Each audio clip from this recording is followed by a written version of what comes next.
my wife, I'm gonna get sugar diabetes. Apparently it's bad for you. Okay. Episode 255. Instead of your voice out, I'm not even gonna bring guests. I'm just gonna get you to set up the cameras and come over here and fucking talk to me from now on. Episode 255. Today we are still titleless as usual, but we're playing with top 4 issues with your condo. Now, I had your in there, that makes it a little more detailed. I like that, we might have to stick with that. So today, naturally, under 10 minutes, we're gonna discuss the top 4 issues in order of expense. So I've got some reference points here. Every building is different, just like all us beautiful humans. But there are of course some similarities, but how they vote on assessments to pay for lingering issues is always gonna be different. I'll get more into that after, but what will also vary is the types of buildings, all strata. There are tall stratas, wide stratas, yada, yada, yada. So some will be different than others here, but fundamentally speaking, these are the 4 biggest issues that you're gonna run into in your building as a strata owner. Hopefully not. Hopefully you buy in, you live, and you save more money, and then you sell out before these big issues come, or naturally, you get into a building that all these issues have taken place. Your seller has paid all these assessments and dealt with the burdens of living through some of these, and then sold it on to you, and it's perfectly good for another 30 plus years. But with that said, issue number 1 is the envelope. Now, the envelope of the building is the exterior of the building, the skin of the building, if you will. There are different types of envelopes. The new concrete high-rise envelope is the safest for longevity. It's concrete and window systems and paint, and that's it. They repaint the concrete to keep the water out, and essentially you're good to go. Window systems can fail. You start getting foggy in between your panes. Those panes can get popped out and brought right back in. But today we're not talking about that. We're talking about older buildings. Typically, we've all heard of the leaky condo situation. Al, do you remember the leaky condo years? What years? So 1980 to basically 1998, 1999. We won't get into the history, but this is my first picture. This is gonna be a picture of a building under tarps.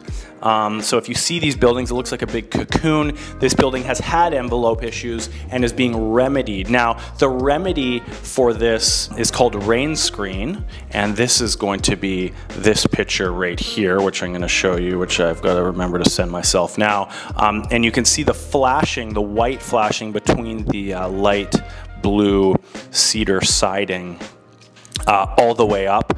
And that is signs, telltale sign that you have a rain screen system in place. So if you look at each level of the building, at each floor level, you see flashing, chances are rain screen is in place and you are safe per se. But basically what's happening here is the inside of the wall has rotted away through two reasons. The first is the sealed wall has no airflow in it. So Christmas morning when it's 20 degrees on the inside and it's -5 on the outside and condensation is building up in that wall, no airflow can dissipate that condensation, so it sits there and then it starts to rot the wood. Additionally, you've got a lot of buildings in that era with no overhangs, and when it rains, the rain hits the side of the building and falls down, and then at each seam, at each floor, you've got a big glob of caulking, and that caulking sits in the rain, and year after year that caulking will shrink and crack, and then when the rain comes down into the caulking, into the wall, at the bottom you just have more caulking and there's no exit. So it sits in the wall and it rots it from the inside as well. So now you have two enemies taking place within your wall, trying to rot from the inside out, and it will succeed. And then you have yourself a leaky condo. There's a lot more details to this. It's very Cole's notes because we're going to be under 10 minutes today. But that is the result. And then you have to get a rain screen job, which is the most expensive job you're going to have in the building. They need to rip the exterior cladding of the building off. They may do windows and doors at the same time and replace it with the new rain screen system in place. So that's number one. If you've got buildings older than 2000 that you're looking, be very aware, depending on the envelope material used, what the history of that is. Have they experienced any of these issues? And how they experience it is you'll start to see mold coming through the exterior walls on that interior drywall. That's number one. Number two, parking membrane. A very under discussed part of the building. So you've got the building. I've got my tower and it's right here. This is the width of the residential tower, but the parking underneath the lot is this wide. So you've got earth, Al, all the way around the building. So directly under the building, you're fine because you've got the lobby, which is not going to see water, and then you've got the first level of the parkade. But all here, which is all your amazing parking, P1, 2, and 3, which is covered with earth, your beautiful grounds, your amenity spaces, whatever. On the top of that concrete, which then has the earth, is a membrane to prevent water from going into said ceiling of P1. So when that membrane fails, you get water through. And when you get water through the concrete, you'll hear the word aphorescence, and that is the chemical reaction of water coming through concrete, and you'll see white fuzzies on the wall, which is this first picture. You can see that is coming from the corner, and there is excessive seepage coming through, giving these stains. And then I'm gonna bring you to photo number 2. And what this is a ceiling piece right at a corner, and you can see that deep, dark rust. So that is the rebar that is holding the ceiling concrete together naturally. The structural reinforcement of the concrete, which we use in this day and age of all concrete. The water has come in, it's hit the rebar. The chemical reaction of water and steel is rust. It rusts and it expands when it rusts, and it pops the concrete off. So you can see that exposed concrete in the center there because it's just popped that huge chunk of concrete off. So this can obviously be very dangerous, but also this is decaying the structural integrity of said parkade roof. So that is a massive job, because now with all our ecological, environmental stuff, once we pull that earth off of the top of the parkade, that all needs to be disposed of. New earth come in, so you've got excavators. It's a massive, massive, messy job. New membrane put down on the top there, resealed. Then on the inside, you've got the epoxy injection fixes, which when you see cracks, they basically inject epoxy up into it. It hardens, solidifies the crack, of course. So there's a lot to go, and if there's too much damage, as per that second photo, and the rusted rebar, the concrete will have to be cut back, rebar will have to be cut, re-put in, reformed, blah, blah, blah. So it can be extremely expensive as well, extremely messy. So that's a job similar to the envelope job that we don't want to leave too long. We want to get on top of that as soon as failure starts to begin. Now, don't get that mixed up with one or two little points of aphorescence seen on the walls or the ceiling of your parkade. Every parkade leaks to a certain degree. So this is when we get to an excessive point, because the water membrane layer has failed and we're just getting water into that concrete consistently and getting a lot worse, like the second photo. Okay. Again, these first, all these jobs are depending on the size of the concrete, the size of the building. Obviously, you get a smaller complex. These are going to be a lot smaller, and I mean physically smaller, less units. Again, like we said, some towers are high, some complexes are wide. So the parkades being bigger, if you've got bigger grounds, we can think of a few listings we've had in the last handful of years with amazing outdoor amenity spaces, which is on the ground level covering the parkade. When the parkade day needs to be done, and it will need to be done at some point because that tar layer, waterproofing, will wear away. That is a massive job. Envelopes, if you've got a 50-story building, buildings weren't 50 stories when these circumstances were taking place. Let's say 25-story building is going to be a lot different than a 4-story low-rise building. Obviously, the cost involved is going to be dramatically different, but it's the intensity of the work needed and the disruption of day-to-day life from these things. Can't use the parkade for 2 or 3 months. That's a pain in the ass. You got to park on the street. You've got tarps over your building with the rain screen. That's a pain in the ass. You can't see out your windows. No one can buy in to the building. The banks won't lend when this rain screen work's getting done, for example. So the daily disruption, in addition to the costs involved, is immense on all of these. So parking membrane, second big one. Third one, plumbing. There's a variety of different plumbing systems in the building, but central domestic water system, so your actual plumbing lines coming in. Now, again, a very large job. These first 3 jobs, depending, even if you've got smaller complexes, you can assume if there's kind of, let's say 100 plus units, 75 plus units, I think it's safe to assume over $1 million either way for those size of units, and then it just climbs from there. And obviously with our inflation we've got now, costs aren't getting any cheaper for materials or labor. So all very big projects here. Plumbing, as you can imagine, replacement of the pipe. So result, you're gonna see pictures like Exhibit A. Water may just start seeping from the light, Al. Just one day you got a faucet coming out of your light. You didn't know anything was wrong. Pinhole leaks, something to keep an eye out in the strata documents. So when you see pinhole leaks, this is the start of this process. So they will happen periodically. Do we have a weak piece of pipe, or is the whole system coming down? They're very common.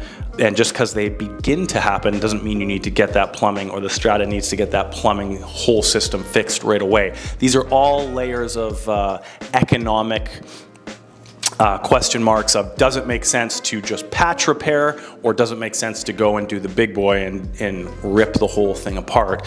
For the most part, the economics behind, especially this one, is going to be patch repair for a while. You start getting 10, 15, 20 pinhole leaks throughout the building a year. Okay, now it makes sense. We should start. The system is weakening on all over the building, and now may make sense to start that plan, that project to get there. By that time, you're probably right on top of it to get it done pretty quickly. But if stuff starts happening, you may see stratas being overly proactive by, we're just going to slowly set a percentage aside of the contingency here, because we know at some point in the next 5 years, this system's going to need to be done.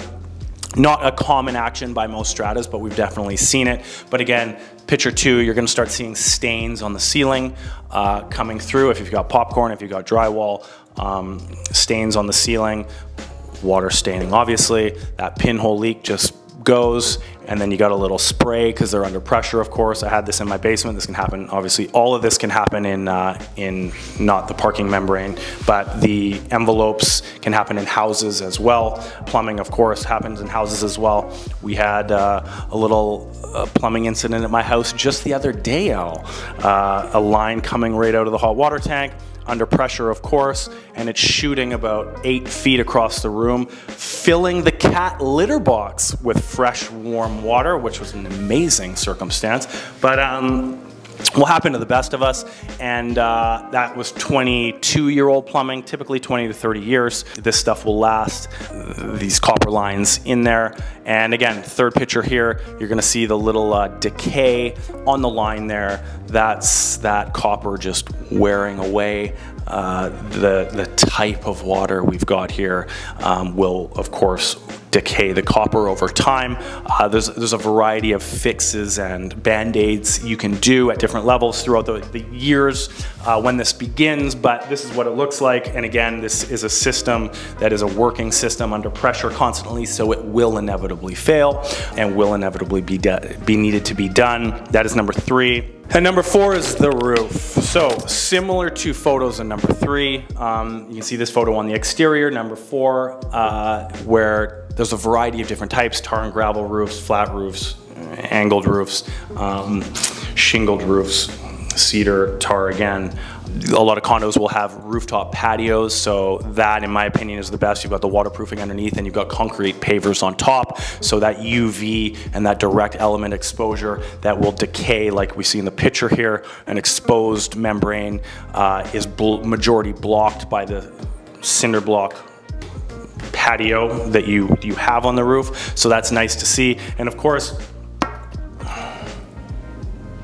Jesus Christ, you've got, again, if you got 100 units on a big rectangular development, you've got a huge roof that can span the block, or if you've got a 50, 60, 70, hopefully the higher the better, tower, obviously the roof is substantially smaller. So I say the higher the better because you simply got more people paying for that small job to be done than if you've got a massive roof on that low rise. So all these dynamics of what type of development it is will play a part.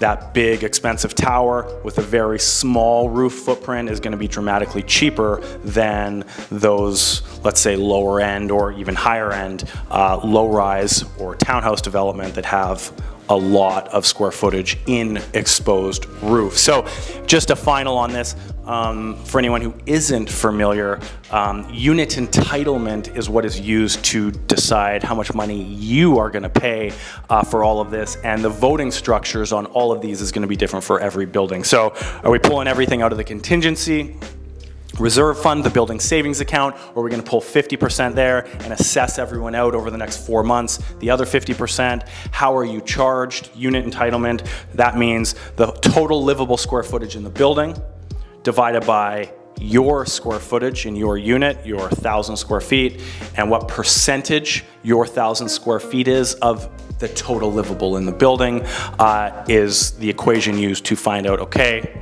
take that percentage, layer it onto the cost, 1.5 million to do the plumbing, and this is how much unit 608 owe for that bill, and we're going to allow that to be paid in portion 33% a month for the next 3 months, or something along those lines. That's it. How long?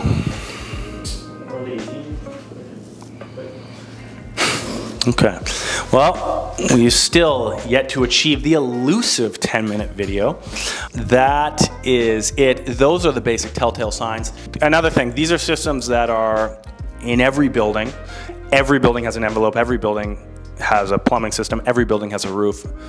Not every building has a parkade, but most, when we're talking about obviously residential strata. Every building will need to spend money. When we look at the documents, it's not about how much money is in the contingency, the more the better. It's stuff is always going to come up in the building. If it's the entry-level circumstances of entering these systems failing or other stupid little things that are taking place, the goal of looking through the minutes is really to assess, okay, these things are happening like they're going to happen in every single building. How is the strata reacting? We want to see that the strata is reactive, quickly, and spending money on things that are needed quickly so these issues don't fester and cost you more. I will see you next week. And Al, we may be lucky enough to get another child.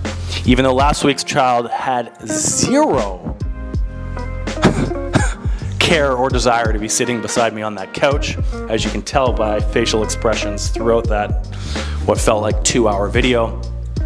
So hopefully you can get one with a little more little bit better mood, more smiles, less looking at me like I'm an idiot. See you later.